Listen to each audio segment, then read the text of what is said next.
What is happening, everybody? This is Cody, aka DFS Prodigy, coming to you live talking about this upcoming DraftKings NBA slate. I'm excited about this slate.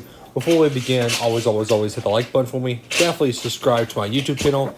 That helps me a ton, as you'll know. And the affiliate of today is going to be Redcon 1. I love Redcon 1. I'm actually going to drink some pre-workout before I head to the gym. I love Redcon 1. It's a hell of a deal if you go check it out. They have all that you need, MREs, isotopes, whey. I mean, I love this format. I love Redcon 1. So definitely check out that product with a link in my website, which the link to my website is down below. So let's dig into the slate. Washington and Philly, 3-gamer. Finally, games starting at 6 o'clock. We don't have to worry about the 12 o'clock start time, which for DFS people, I know that's kind of tough because it's so early in the morning that you have to get off the product and everything. But for the casual fan, I wish there was games all day. But y'all are here to talk about some NBA. So let's talk about this. Was Washington at Philly? This is an interesting game that I think that Westy hit. The price did come down a little bit, but at 11-4, I'm still not paying that price tag at all for him. At Joel Embiid, Tim 1, I like this spot. I think this is a smash spot for him. I think he bounces back in a huge way with the ownership going to be lower on him. Bradley Beal at 8-8, that's a hell of a price point under 9K. I still want him over Westy. If we look at his stats, he looked good compared to Westy. I mean, 55 points. I love that. Ben Simmons, 7-3, and Tobias Harris, 7,000. I like the price tag for them two. I think them two bounce back also here. This is a good game for them. I think they can do certainly well here. Looking at Seth Curry, he was banged up last game. Do we get more run for Danny Green at only 4,000? I think we do. I like this spot for him. I think he can shoot the ball certainly well. We've seen it before in the playoffs, and I think he can easily do it again and shoot the ball a ton. Looking at Ish Smith at 4-7. These bench guys for the Wizards are so hard to trust that you don't know what's going to happen, just like the center rotation for this team. So either way, I'm just not on the centers here. I mean, Gafford, Robin Lopez, they're trying to phase out Robin Lopez, I think, out of the rotation now. So for me, I'm not really getting that much of him. So overall, my top picks from this game would definitely be Ben Simmons and Tobias Harris. I like me some Joel Embiid. I think he looks good here. I think you can go to Bradley Beal once again. Danny Green, if the shot's going to fall, the shot's going to fall for him, and I like that. Atlanta, New York. So at New York, Julius Randle, 9-4. I think he's going to get way more shots on the ball now.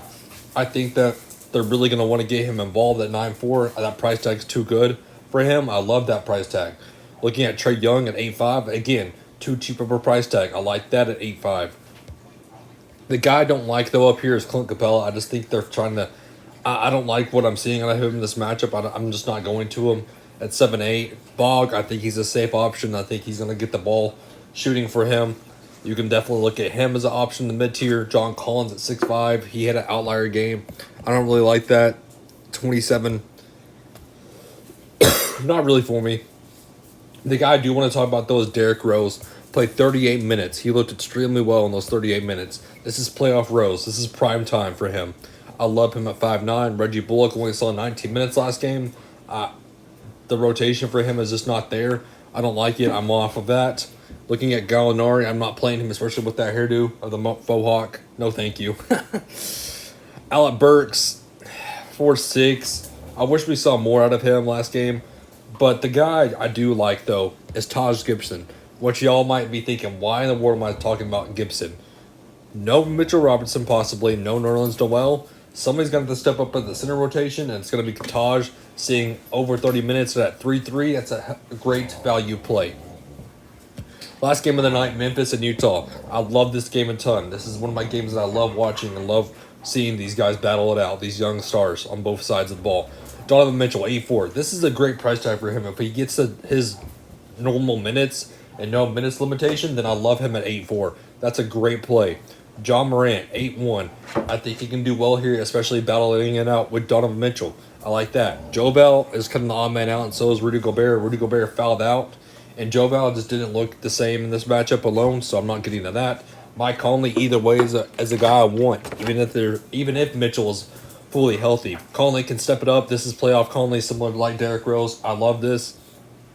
Jordan Clarkson, way too overpriced, and so is Bog with Donovan Mitchell back. And then Joe Ingles being with Donovan Mitchell back is also out of play. But the guy I do like, though, is Dylan Brooks at 6'3". I love him on the opposite side. This guy is a stud. I love him. Play him, play him, play him. And the rest of these bench guys are out of play. So let's wrap up this slate for us, guys. Thank you all for tuning in, and I hope everybody has a good and safe rest of their day.